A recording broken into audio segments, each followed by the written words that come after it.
Hi, this is Matt with AppliancePartsPros.com. Today we'll be showing you how to repair your appliance. Remember, anytime you work on an appliance, make sure it's unplugged or the circuit breakers are off so there's no chance of electrocution.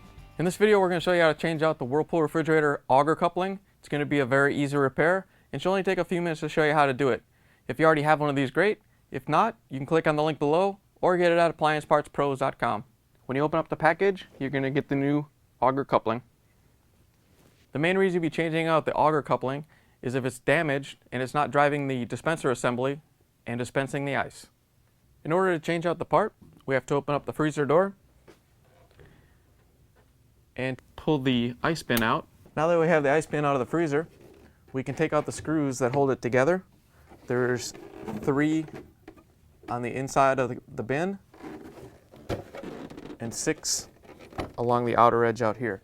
You can remove all the screws with a 1/4-inch nut driver.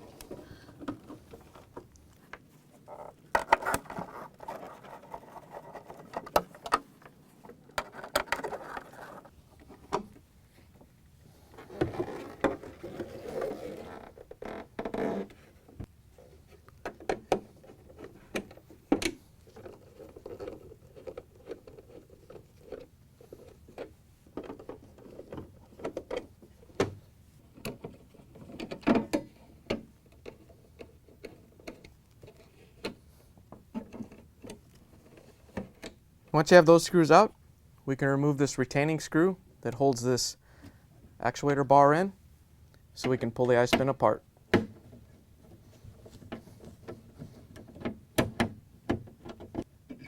Make sure you don't lose the little pieces.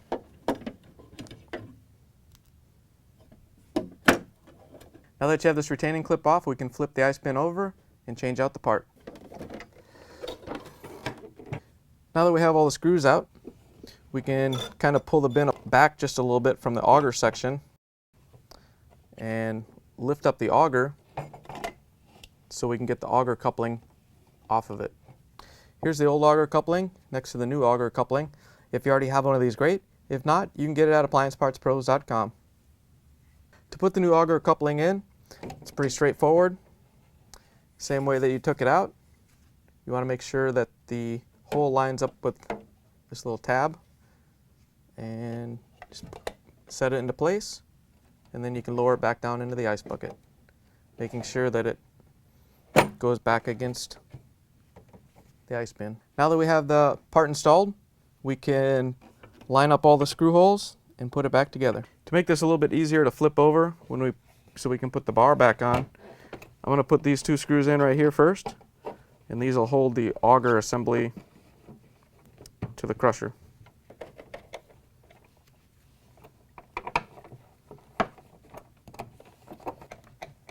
Now that we have those 2 to hold it in place, we can flip it over and put this arm in.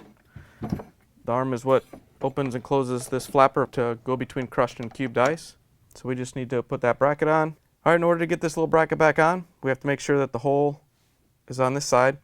So we're going to put it onto the bar, and then you have to spin it to lock it onto the bar, and then flip it over. Once you have that on, you can slide it down and put the screw in. All right, with this held in place, make sure that the spring goes into this little groove on this side. Then on the other side, we have to spin it all the way around and clip it underneath the bar so it puts tension on it. So when it's activated, it goes back to its normal position. We can put the cover back on. All you have to do is slide it into place, and we have to put in the screws.